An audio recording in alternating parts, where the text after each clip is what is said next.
Picture this. You're standing in your mother's kitchen on Christmas Eve, wearing an apron, flour on your hands, while 25 guests laugh in the living room. Your mother walks in, looks at the empty stove, and smirks. It's only 25 people. Why haven't you started cooking? That was me on December 23rd, 2024. I didn't argue. I didn't cry. I didn't tell her that I run a $4 million company she knows nothing about.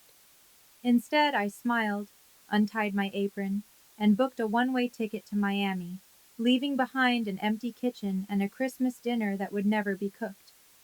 I'm Lily Sefton, 37 years old, and this is how I finally stopped being my family's maid.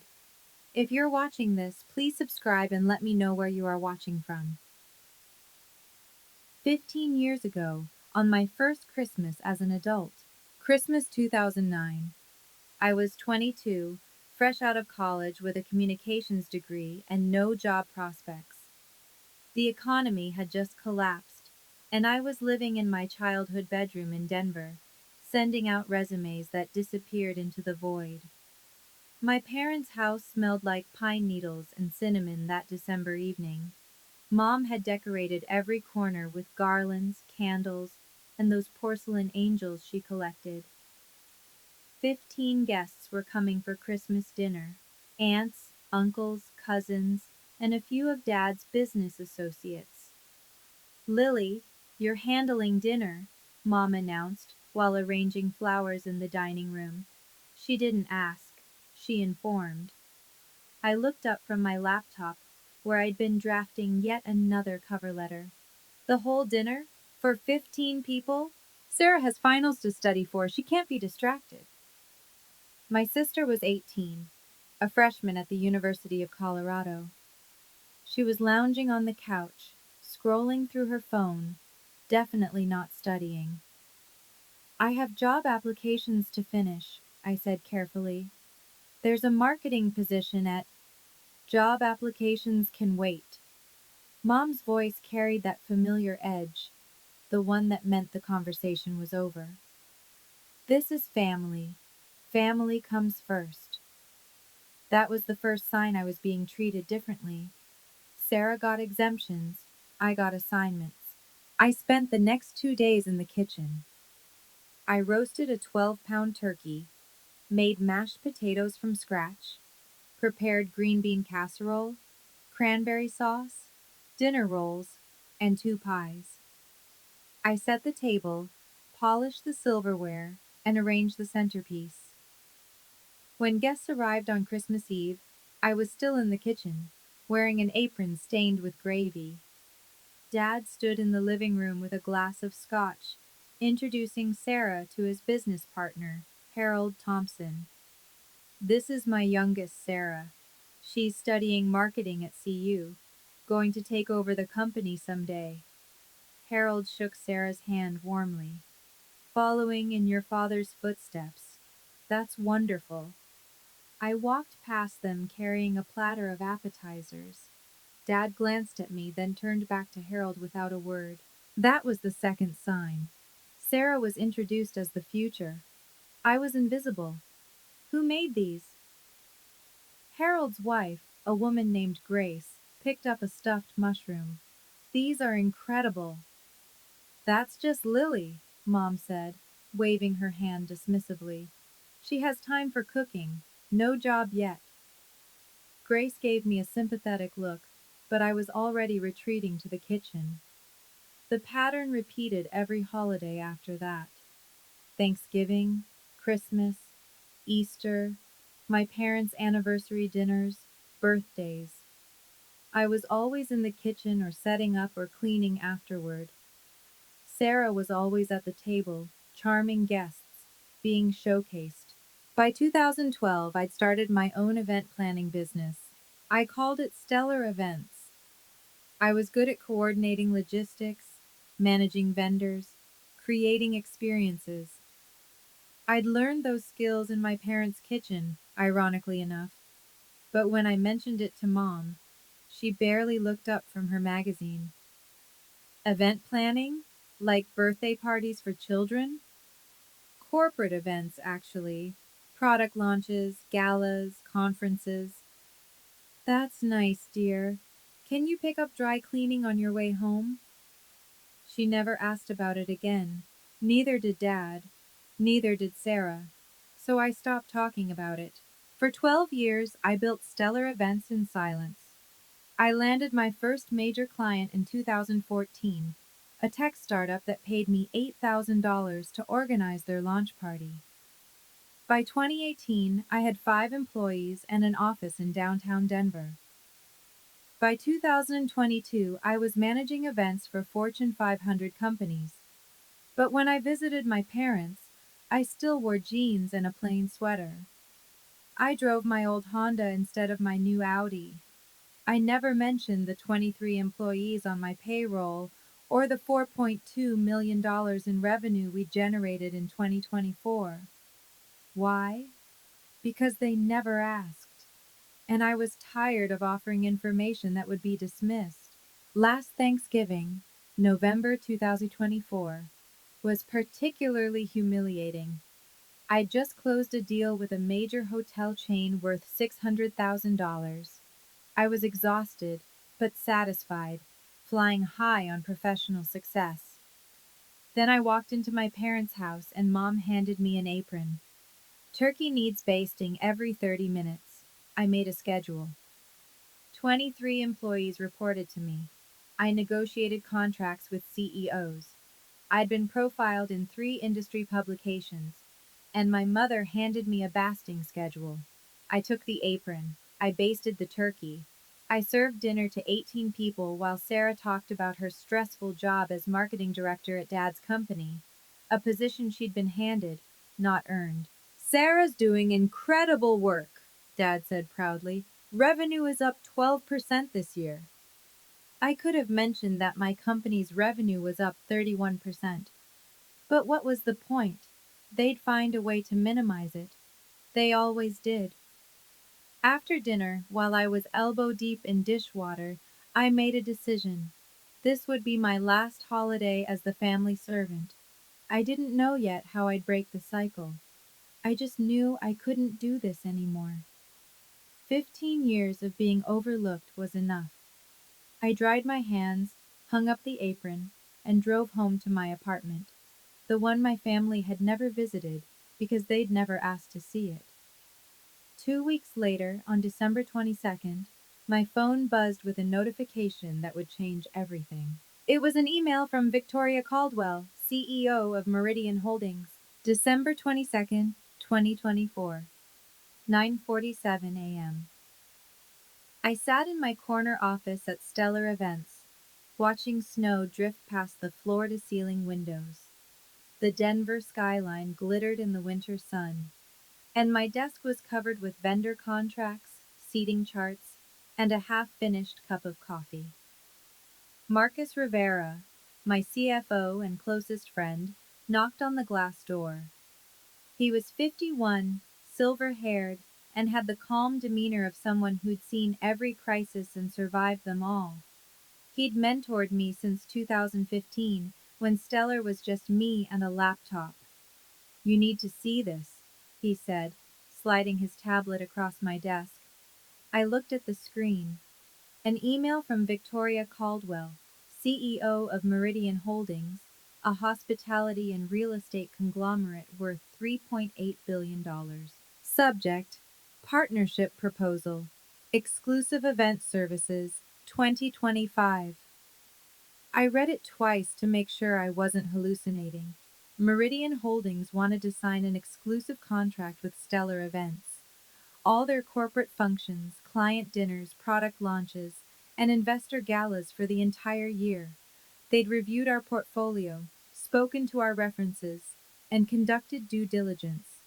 The proposed contract value, $2.1 million. This is real? My voice came out steadier than I felt. Marcus nodded. I called their legal team to confirm. It's real, but there's a catch. There was always a catch. Victoria Caldwell wants to meet you in person before signing. She doesn't do business with people she hasn't looked in the eye. Marcus paused. The meeting is scheduled for December 24th, 11 a.m., at their headquarters in Miami. December 24th, Christmas Eve. Can we reschedule? I asked. Victoria is leaving for Switzerland on the 26th. She won't be back until mid-January. Marcus leaned forward. Lily, if we don't sign by December 24th, they're moving to their second choice. Lux Affairs has been pitching them for months.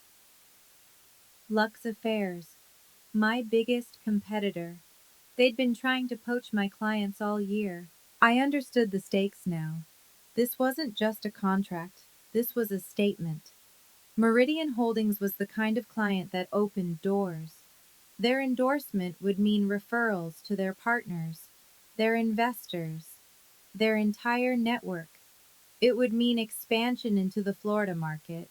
It would mean Stellar Events becoming a national name instead of a regional one. And if I lost this to Lux Affairs, the industry would notice. Clients would wonder why Meridian passed on us. Momentum would shift.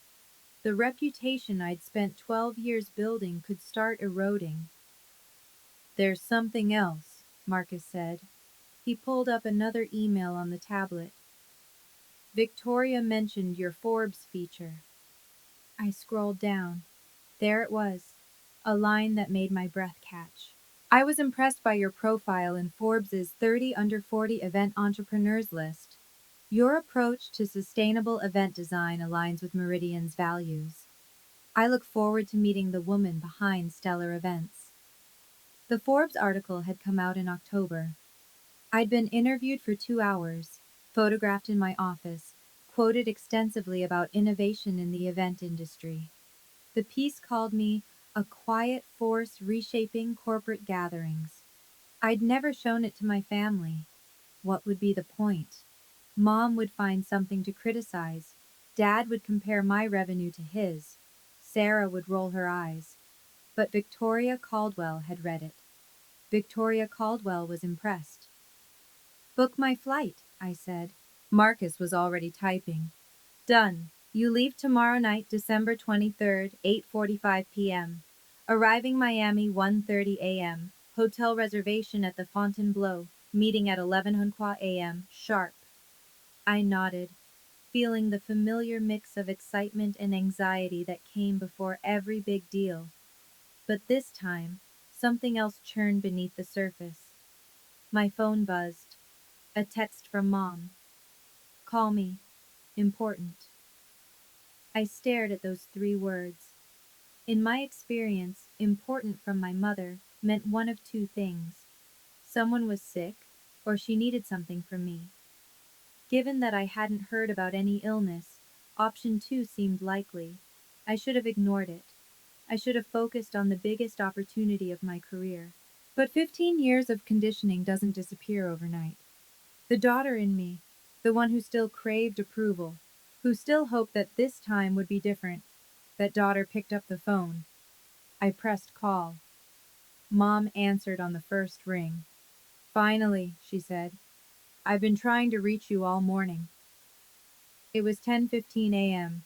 She'd sent one text. What's going on?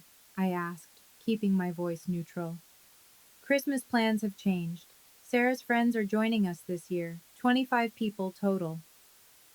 25 people. A number that would have excited me professionally. A number that terrified me personally. That's a lot, I said carefully. Which is why I need you here early tomorrow. Cooking, decorating, the works. Sarah's too busy with work. And there it was. I gripped my phone tighter. Through the glass wall of my office, I could see Marcus watching me with concern. Mom, I can't. I have a business trip. A business trip? On Christmas? It's important. I'm flying to Miami tomorrow night. She laughed. Actually laughed. Miami? For what? Some little party you're organizing? Some little party. $2.1 million. The biggest contract of my career. It's a significant client meeting. Lily, please. We both know your freelance work can wait. This is family. There it was again. Family. The word she weaponized whenever she wanted something. I can't cancel this trip. Can't or won't. My jaw tightened. Both. Silence on the line. I heard her sharp intake of breath, the precursor to the guilt trip I knew was coming. Do you know how hard I've worked to make this Christmas special? Sarah has been under so much pressure at work. She needs this celebration. And her friends are very important people, colleagues, potential clients for your father's business. This isn't just a dinner party. This is networking. Networking. For Sarah. For Dad's business. Never for me. Mom, I understand, but you're being selfish. Her voice turned cold. You always have been. Sarah gives and gives to this family, and you can't even cook one meal? I closed my eyes. 15 years of these conversations. 15 years of being told I was selfish for having boundaries, selfish for having a life, selfish for existing outside their narrow expectations. My answer is no. What did you just say? I said no. I won't be there tomorrow. I won't be cooking dinner for 25 people. I have a meeting that cannot be rescheduled. Mom's voice dropped to a hiss. What meeting could possibly be more important than your family? A contract worth over $2 million. The line went silent. For a moment, just a moment, I thought maybe she'd heard me. Maybe she'd finally understand. Then she laughed again. Dismissive, cruel. $2 million? Lily, honestly, where do you come up with these fantasies? You plan little corporate parties. You're not some big business mogul. Something cracked inside me. Not broke. Cracked. A fissure that had been forming for 15 years finally split open. You don't know anything about what I do. I know enough. I know you're 37, unmarried, with no real career. I know you've wasted years on this hobby while your sister built an actual future. And I know that when family needs you, you're never there. Each word landed like a slap, calculated, precise, designed to wound. Marcus stood up from his desk, watching me through the glass. He'd heard enough of these calls over the years to recognize the pattern. I'm going to Miami, I said quietly. You can figure out the dinner without me. If you walk out on this family, don't bother coming back. I should have felt devastated. Instead, I felt something unexpected. Relief. Goodbye, Mom. I hung up. For a long moment, I just sat there, phone in hand, staring at the Denver skyline. My heart was racing, but my mind was strangely calm. Marcus appeared in my doorway. You okay? She wanted me to cancel Miami, to cook dinner for 25 people on Christmas Eve. He shook his head slowly. And when you said no? She told me not to bother coming back. Marcus walked over and sat in the chair across from my desk. He'd been with me since the early days, when Stellar was a dream in a spreadsheet. He'd watched me build something real while my family dismissed it as a hobby. Lily, I've known you for 9 years. I've seen you negotiate million-dollar contracts. I've seen you manage crises that would break most people. You are one of the most capable executives I've ever worked with. He paused. But when it comes to your family, you become someone else. Someone smaller. I looked away. He wasn't wrong. This is the moment, he said. You can keep shrinking yourself to fit into their expectations, or you can choose your own path, but you can't do both. My phone buzzed. A text from Sarah. Mom's crying. Thanks a lot. You really couldn't put family first for one day? So selfish. I typed back. I have work commitments. Her response came instantly. Work? What work? You plan birthday parties. Get over yourself. I could have replied. I could have explained. I could have defended myself. Instead, I deleted the text thread. Book the flight, I told Marcus. I'm going to Miami. He nodded, already heading for the door. Then he paused.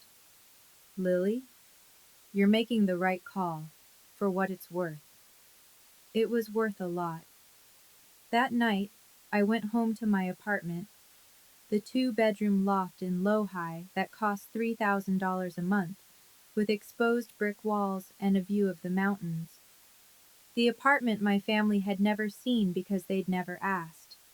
I packed a carry-on, professional clothes for the meeting, comfortable clothes for the plane, my laptop, contracts, presentation materials, and one more thing, the October issue of Forbes with my face on page 47. I didn't know why I packed it. Maybe as proof, maybe as armor, maybe just to remind myself that I wasn't crazy, that I had built something real. At 8:45 p.m. on December 23rd, my plane lifted off from Denver International Airport, climbing through snow clouds toward Miami. Below me, my family was probably sitting in the living room, furious at my absence. Let them be furious. I had a contract to sign. The flight from Denver to Miami takes about 4 hours. I spent most of it reviewing the Meridian contract, making notes in the margins, preparing for every possible question Victoria Caldwell might ask. But around midnight, somewhere over Texas, I pulled out the Forbes magazine. The cover featured a tech CEO I didn't recognize. But on page 47, there I was, a full-page photo of me standing in my office, arms crossed, the Denver skyline behind me. Lily Sefton, the quiet force behind stellar events. I read the opening paragraph for the 20th time. In an industry dominated by loud personalities and flashy self-promotion, Lily Sefton has built a $4 million event empire through meticulous attention to detail and an almost preternatural ability to anticipate client needs. I don't believe in showing off, Sefton says from her corner office in downtown Denver. I believe in showing up.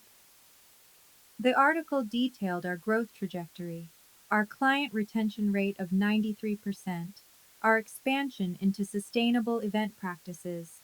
It quoted 3 CEOs who called me indispensable and the best in the business. And my family had no idea it existed. I'd considered showing them for about 5 minutes. Then I imagined Mom's response.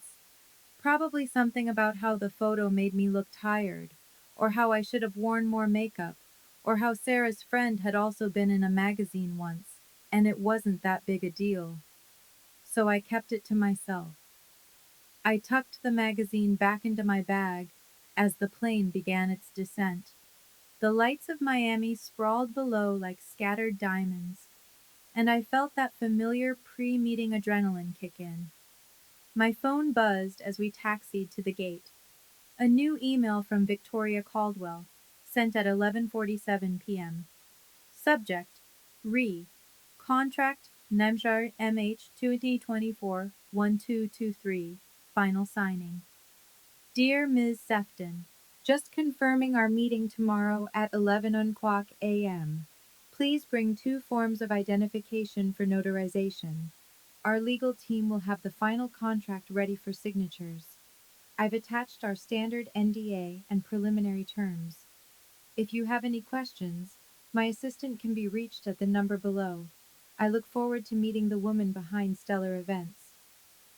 Best regards, Victoria Caldwell CEO, Meridian Holdings. I saved the email. Then I took a screenshot and saved that too. Proof. Documentation. The habits of someone who'd learned that words mean nothing without evidence. The Fontainebleau was everything I expected. Art Deco elegance, ocean views, a lobby that whispered money.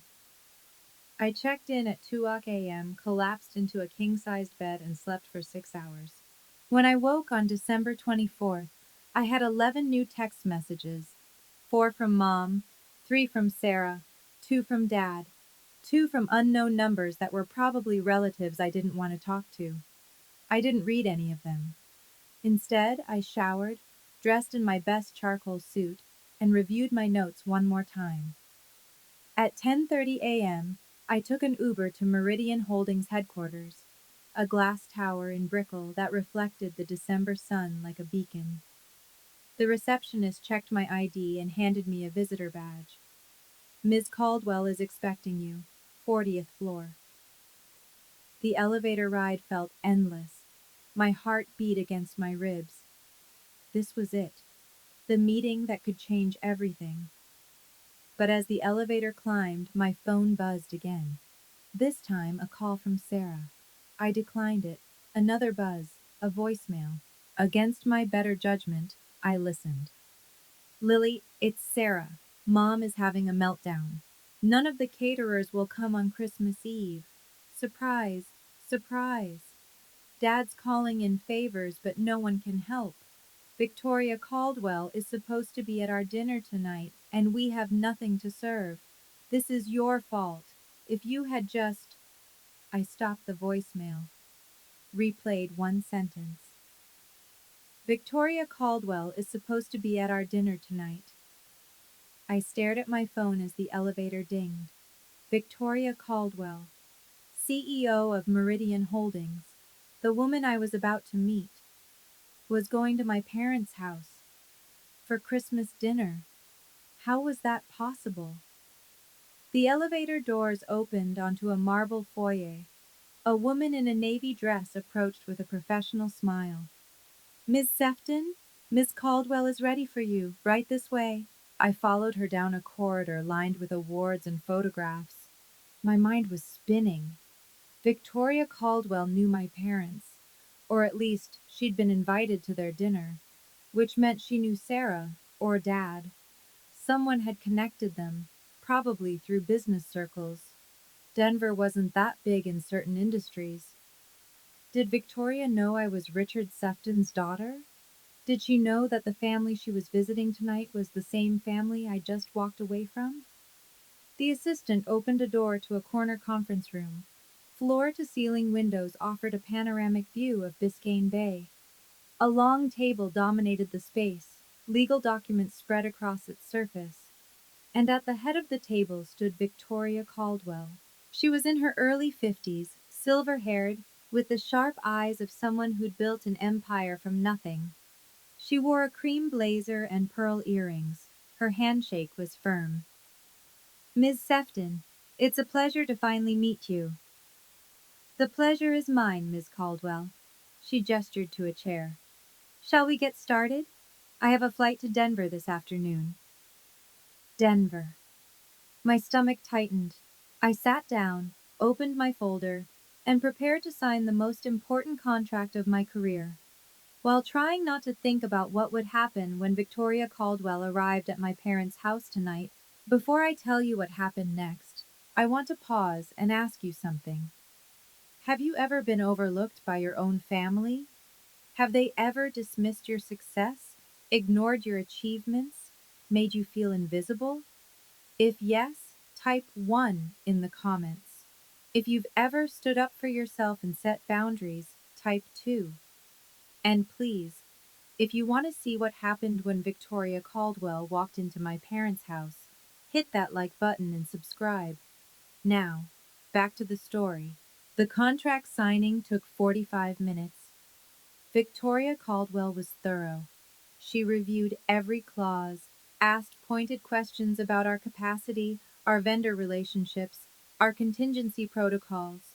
I answered each one with the confidence of someone who'd spent 12 years preparing for this moment.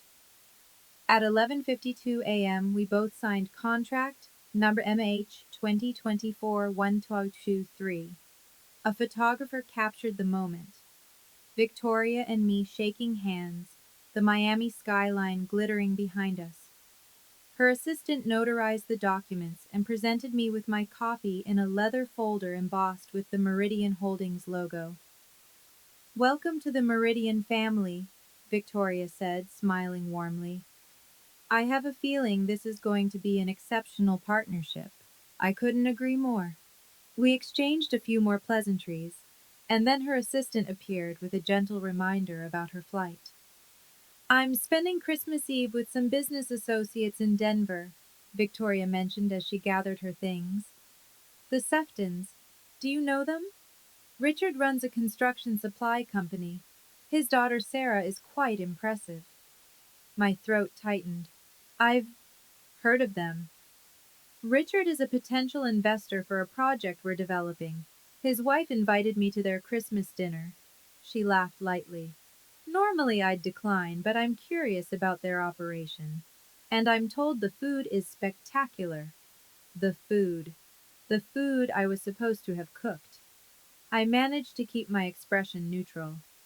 I hope you enjoy yourself. Victoria paused at the door, studying me with those sharp eyes. You know, there's something familiar about you, Miss Sefton. The name, perhaps. Any relation to the Denver Seftons? This was the moment. I could have told her. I could have explained that Richard and Margaret were my parents, that Sarah was my sister, that I'd spent 15 years being their unpaid caterer while building the company she'd just invested $2.1 million in. But I didn't. It's a common name, I said instead. Victoria nodded, seemingly satisfied, and left. I sat in the empty conference room for a long time after she was gone, the signed contract heavy in my hands. She didn't know. She had no idea that the spectacular food at the Sefton Christmas dinner was supposed to have been prepared by me, the woman she'd just signed a major contract with. She didn't know that the family she was about to visit had spent years dismissing my work as a hobby, my career as a joke. And tonight, when she arrived at my parents' house and found no dinner prepared, no caterer hired, no magical spread appearing out of nowhere, what would happen then? A dark part of me wanted to see it, wanted to watch my mother scramble, my father make excuses, my sister's carefully constructed image crumble. But a larger part of me felt something unexpected: exhaustion. I was tired of the drama, tired of being pulled into their orbit, tired of defining my worth by their reactions. I had what I came for. The contract was signed. My company's future was secured. Whatever happened in Denver tonight was no longer my problem.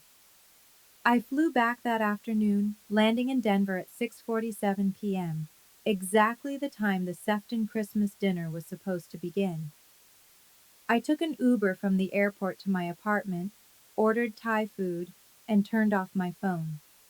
For the first time in 15 years, I spent Christmas Eve alone, and it was peaceful. I didn't know yet what was happening at my parents' house. I wouldn't find out until the next morning. But I can tell you now, because I pieced it together later from accounts by Grace Thompson and two other guests who were there. At 5:30 p.m., Margaret Sefton walked into her kitchen expecting to find the usual: trays of appetizers, a roasting turkey, pots simmering on every burner. Instead, she found nothing. Cold appliances, empty counters, no Lily. "Richard!" Her voice echoed through the house. "Richard!" My father appeared, adjusting his tie. "What's wrong? Where's the food? Where's Lily? I thought you said she was handling it." "She was. She was supposed to be here hours ago." Sarah descended the stairs, dressed in a red cocktail dress. "What's going on? Why are you yelling?" "Your sister abandoned us. There's no dinner." The next hour was chaos. Phone calls to every catering company in Denver, all booked or closed for the holiday. A desperate run to the grocery store, only to find the prepared food section picked clean. My father called in favors with 3 restaurants, all of whom politely declined. By 6 o'clock p.m., when guests began arriving, the Sefton dining table held this: 2 store-bought rotisserie chickens, 3 bags of pre-mixed salad, a cheese platter from Costco, and dinner rolls still in their plastic packaging. Grace Thompson, the woman who'd complimented my stuffed mushrooms 15 years ago, stood in the living room surveying the scene. Margaret, is everything all right? You seem flustered. Everything's fine. My mother's smile was brittle. We had a little catering snafu, last-minute changes. 25 guests mingled awkwardly.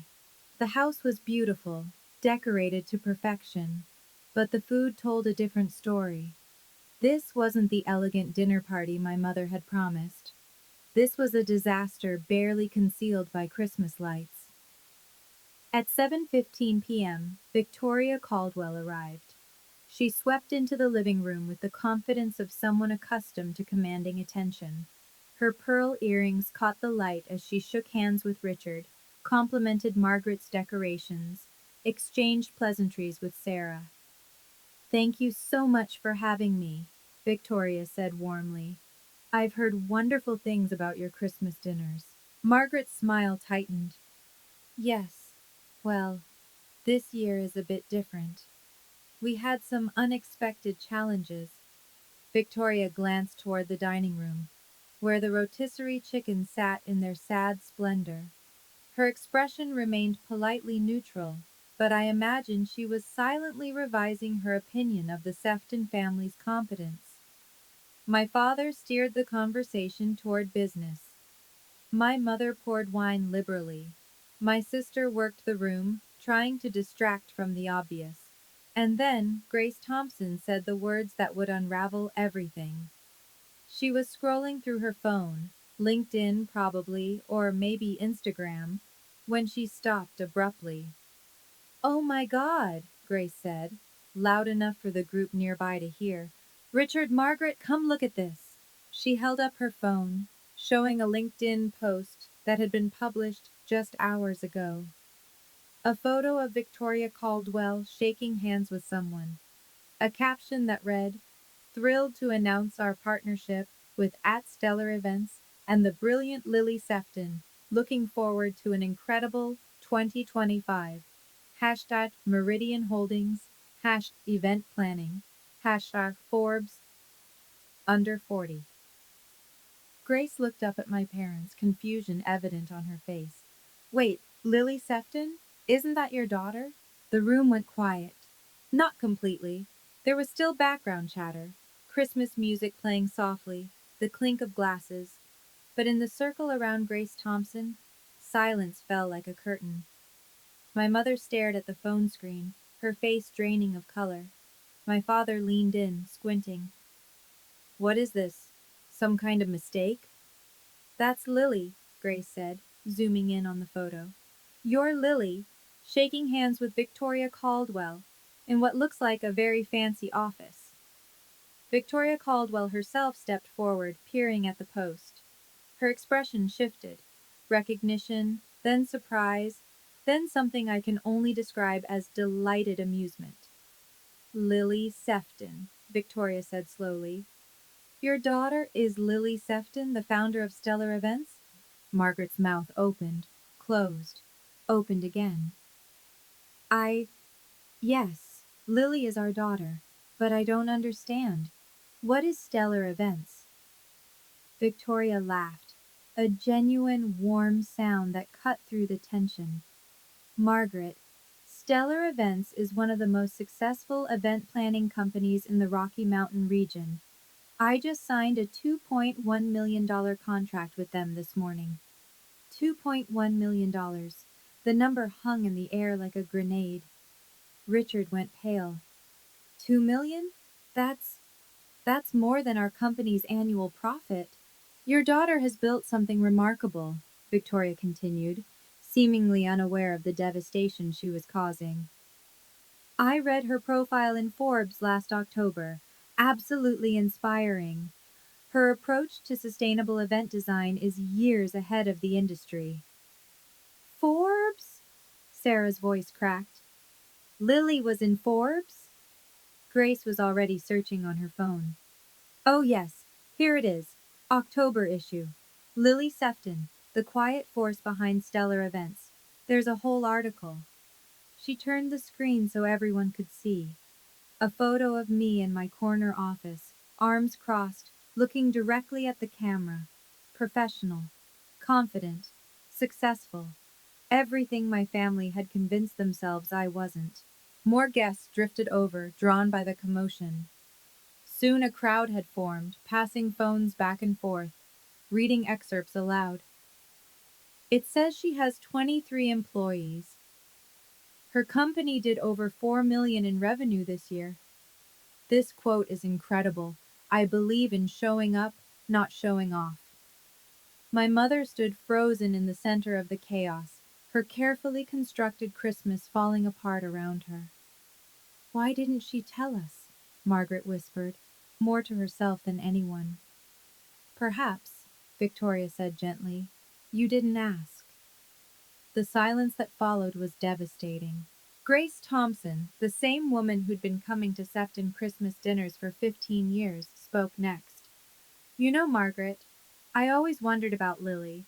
She was always in the kitchen, always working, and you barely mentioned her. Whenever I asked about her, you changed the subject. Other guests nodded, murmuring agreement. She seemed so capable, Grace continued. Remember those stuffed mushrooms she made years ago? Best I ever tasted. I should have known she'd do something with that talent. Richard's business partner, Harold Thompson, stepped forward. Richard, I had no idea your daughter ran a $4 million company. Why on earth didn't you tell me? We could have done business together. My father had no answer. Oh. Sarah, meanwhile, had gone from pale to red. She clutched her wine glass like a lifeline, her perfect hostess facade crumbling. She never said anything, Sarah muttered. She never told us. She just let us think she was. Let you think what? Victoria asked, one eyebrow raised. That she was unsuccessful, unimportant, that her work didn't matter? Sarah's mouth snapped shut. Victoria Caldwell surveyed the room with the calm assessment of a CEO who had just solved a puzzle. I met Lily this morning. She was professional, prepared, and one of the most impressive young executives I've encountered. We talked for nearly an hour before signing. She paused. She never mentioned she was related to you. Another blow. Margaret's hand trembled as she set down her wine glass. She didn't tell you? That we're her family? I asked if she was related to the Denver Seftons. She said it was a common name. The implication landed hard. Lily hadn't claimed them, hadn't wanted to be associated with them, had kept her family's connection hidden, not out of shame about herself, but perhaps out of something else entirely. Oh my God, Grace breathed, realization dawning. That's why she's not here tonight. That's why there's no dinner. She was in Miami, signing this contract. While you expected her to cook for 25 people, Harold added, his tone coolly critical. Richard's face had gone from pale to purple. Now wait just a minute. This is a family matter. Is it? Victoria asked. Because from where I'm standing, it looks like you've been treating a very successful businesswoman like household help. And when she finally had an opportunity that mattered, a contract with my company no less, you expected her to prioritize dinner rolls over her career. The silence was absolute. Somewhere in the background, Silent Night played on the sound system. Ironic. Victoria turned to my parents with a pleasant smile that didn't quite reach her eyes. I think I understand now why Lily didn't mention the connection. Please give her my regards when you speak to her, and do thank her for me. If she hadn't stepped away from this dinner, we might never have met today. She set down her untouched wineglass. Now, if you'll excuse me, I have a flight to Switzerland in the morning. Margaret, Richard, thank you for the invitation. It was illuminating. She left without looking back. The front door clicked shut behind her, and the room erupted. Guests clustered in groups, whispering about Forbes articles, and million-dollar contracts, and the daughter the Seftons never mentioned. My mother sank into a chair, her Christmas party in ruins. My father retreated to his study, slamming the door. Sarah fled upstairs, presumably to cry or rage or both. And in my apartment across town, I sat on my couch with pad thai and Netflix, blissfully unaware of the revolution happening in my parents' living room. I wouldn't learn the full story until December 26th, when Grace Thompson called me directly. "Lily," she said, "I owe you an apology. I've known your family for 15 years, and I never once asked what you actually did for a living. That was wrong of me." "It's okay, Grace. You're not the one who should be apologizing." "Maybe not. But I want you to know what Victoria said at the party about you being one of the most impressive executives she'd met. Everyone in that room heard it. Everyone knows now." She paused. "Your parents have a lot of explaining to do, and I don't think the community is going to let them forget this anytime soon." A small, petty part of me felt satisfaction. A larger part just felt tired. "Thank you for telling me, Grace." "Of course. And Lily, congratulations on the contract. You've clearly worked very hard. You deserve every success." No one in my family had ever said those words to me. It took a near stranger to say them first. Christmas night in Miami was warm and quiet. I sat on the balcony of my hotel room at the Fontainebleau, watching the moon paint silver stripes across the Atlantic.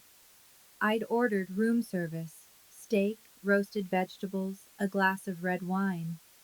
The contract folder lay on the table beside me, its weight somehow reassuring. My phone was turned off. It had been off since I landed. 15 missed calls, 32 text messages, 6 voicemails, all from family members I had no desire to speak with. But now, with the contract signed and my future secured, I felt ready. Not ready to forgive, not ready to reconcile, just ready to be clear. I turned on my phone and watched the notifications flood in. "Mom, 6:47 p.m. Call me immediately. Mom, 7:23 p.m. Lily, this is serious. Victoria Caldwell knows about you. Mom, 8:15 p.m. How could you humiliate us like this in front of everyone? Mom, 9:02 p.m. Please call. We need to talk. Sarah, 7:45 p.m. Are you kidding me right now? Sarah, 8:30 p.m. You let us look like idiots in front of 25 people. Sarah, 10:17 p.m. Mom is having a breakdown. Are you happy? Dad, 9:45 p.m. Lily, we need to discuss what happened. This isn't how family should operate. I read each message without emotion. The manipulation was so obvious now. The guilt trips, the blame shifting, the complete absence of accountability. Not one message congratulated me on the contract. Not one message acknowledged that I had built something worth celebrating. Not one message apologized for years of dismissal. My phone rang. Marcus. "Hey," I answered. "Merry Christmas, Lily. How are you holding up?" "Better than I expected." I took a sip of wine. "The contract is signed. Victoria was incredible." "I heard. She emailed me after the meeting. Said you were even more impressive in person than on paper." He paused. "I also heard about what happened in Denver. News travels fast." Victoria's assistant sent a message to our team. Apparently, the Sefton Christmas dinner was quite the spectacle. I laughed. A real laugh. Maybe the first one in days. I can only imagine. Lily, listen. You made the right call. You chose your career, your company, your future. You don't owe them anything. I know. And for the first time, I actually believed it. After we hung up, I opened my laptop and began drafting an email. Not a rant, not an accusation, just a clear, professional statement, the kind I would send to a difficult client. 2. Richard Sefton, Margaret Sefton, Sarah Sefton. Subject: Regarding Christmas and going forward. I typed slowly, choosing each word with care. I signed a contract with Meridian Holdings today for $2.1 million.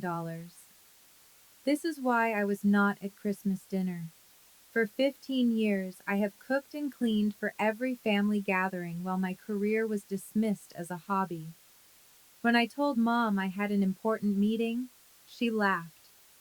When I set a boundary, I was called selfish. I am not selfish for prioritizing my work.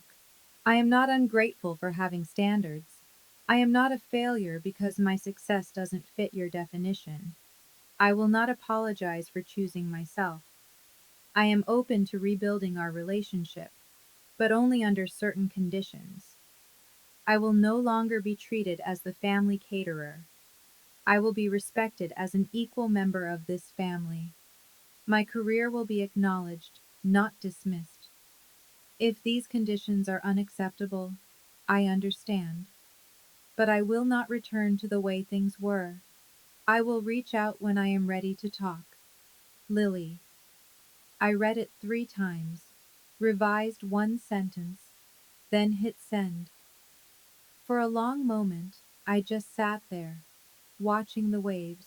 No one replied that night. I didn't expect them to. They needed time to process, to realize that the daughter they'd overlooked had outgrown their expectations entirely. Marcus had been right. This was a turning point, but not just professionally, personally. I finished my wine as the moon rose higher over Miami Beach. Tomorrow, I would fly home. I would walk back into my office as the CEO who had just landed the biggest contract in Stellar Events history. I would build on this success, expand into new markets, hire more staff, and my family would have to decide, did they want a relationship with Lily Sefton, CEO and founder? Or did they only want the Lily who stayed small, stayed quiet, stayed in the kitchen? I already knew the answer I needed. The question was whether they were capable of giving it. I want to pause here for a moment. If this story is resonating with you, if you've ever felt overlooked, undervalued, or taken for granted by the people who should love you most, please take a second to hit that subscribe button and turn on notifications. And tell me in the comments, do you think I should forgive my family?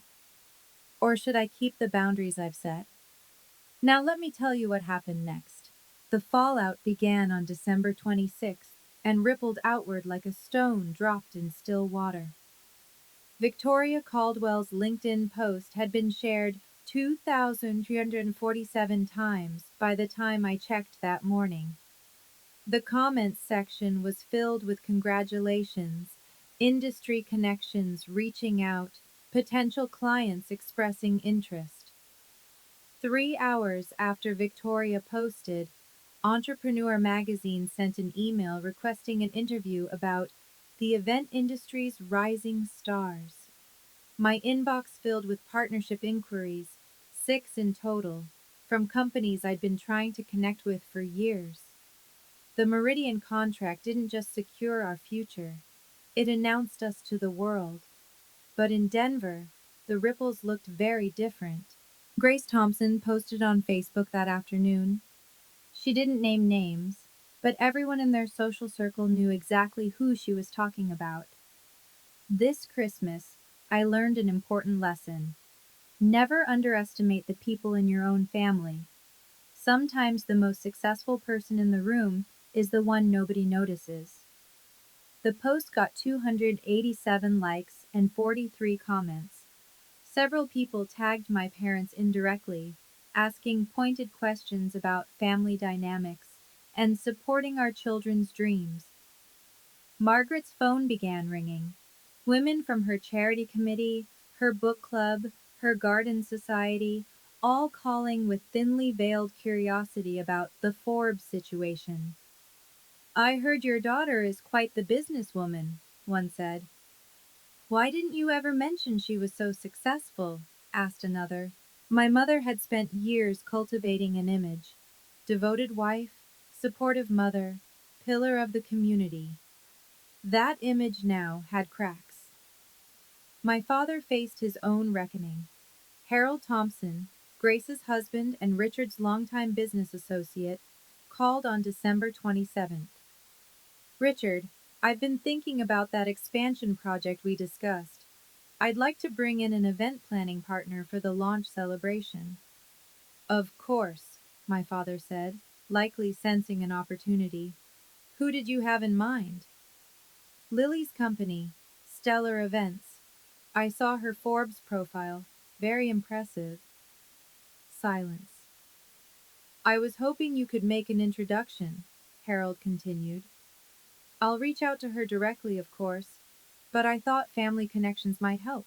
My father, who had never once introduced me to a business contact, who had spent 15 years treating my career as invisible, was now being asked to facilitate an introduction.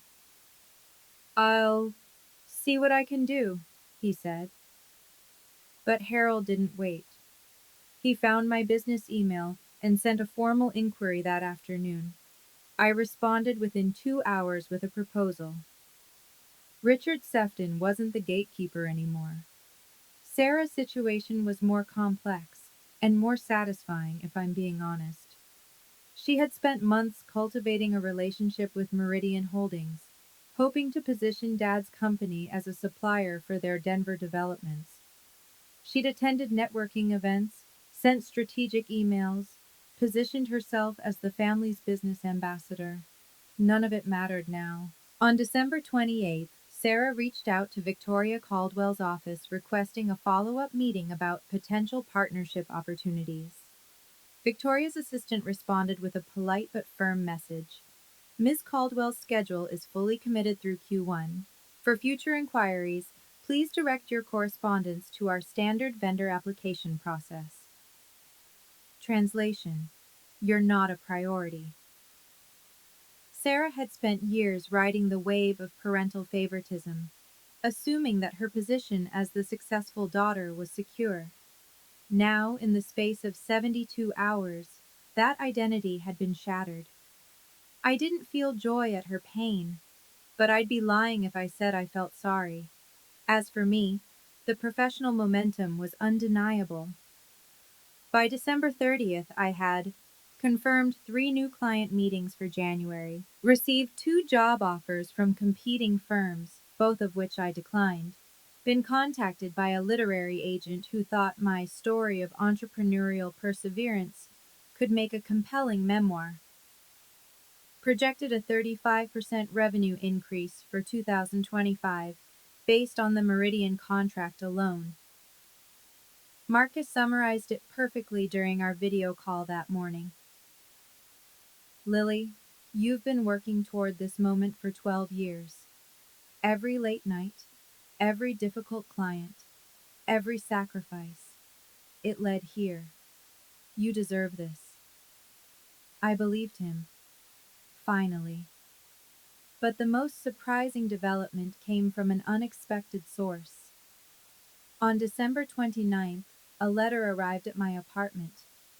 Not an email, an actual handwritten letter, sent via overnight delivery. The return address was my parents' house. The handwriting was my father's. I almost didn't open it. What could he possibly say that would matter? But curiosity won. Dear Lily, I've spent the last 4 days trying to understand how I missed what was right in front of me. You built a company, a real company, with employees and clients and revenue that exceeds my own. And I didn't know, because I never asked. I told myself I was a good father. I told myself I supported both my daughters. But the truth is, I saw what I expected to see. I expected Sarah to succeed, so I looked for her successes. I expected you to struggle, so that's all I saw. I was wrong. Deeply, terribly wrong. I don't expect forgiveness. I haven't earned it. But I want you to know that I see you now. I see what you've accomplished. And I am proud, belatedly, inadequately, but genuinely proud of the woman you've become. If you're willing, I would like the chance to learn about stellar events, to understand your work, to know my daughter. Whatever you decide, I will respect it. Your father, Richard. I read the letter 3 times. Then I set it on my kitchen counter and made coffee. I wasn't ready to respond. Not yet. A letter didn't erase 15 years. Words didn't undo actions. But it was at least a start. New Year's Eve, 2024, December 31st. I stood at my apartment window, watching fireworks explode over downtown Denver. The city glittered with celebration, the last minutes of a year that had changed everything. My phone sat on the counter, silent for once. I'd set new boundaries there too, muting group chats, declining calls I wasn't ready for, responding on my own timeline rather than theirs. The letter from my father still lay where I'd left it, next to my coffee maker. I'd read it a dozen times in the past 2 days. Each time, I felt something different: anger, sadness, hope, skepticism. Finally, at 11:47 p.m., I picked up my phone and called him. He answered on the first ring. Lily? Hi, Dad. A long pause. I could hear my mother in the background asking who was calling. He didn't answer her. Thank you for calling, he said finally. I didn't expect. I wasn't sure you would. I almost didn't. I kept my voice steady, professional. But I've been thinking about what comes next. So have I. Dad, I'm willing to try. To rebuild something, but not the way things were.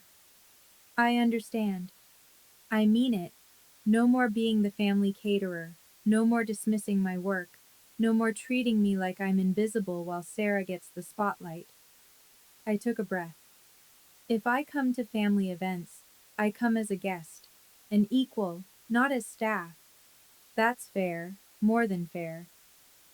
And I need you to actually ask about my life, not just assume you know. Ask about my company, my clients, my goals. Be interested. Another pause. When he spoke again, his voice was rougher. I should have been doing that all along. Yes, you should have. The silence stretched between us, filled with 15 years of things left unsaid. But for the first time, it didn't feel hostile. Just tired. Your mother, Dad said carefully, is struggling with this. She's not ready to admit she was wrong. Not yet. I know. I'd received no letter from Margaret, no voicemail, just a single, brittle text. Happy New Year. Hope you're well. Performative politeness masking resentment. Give her time, Dad said. I've given her 15 years. He had no response to that. I'll come to dinner next week, I said finally. Sunday. But I'm coming as a guest. Someone else can cook.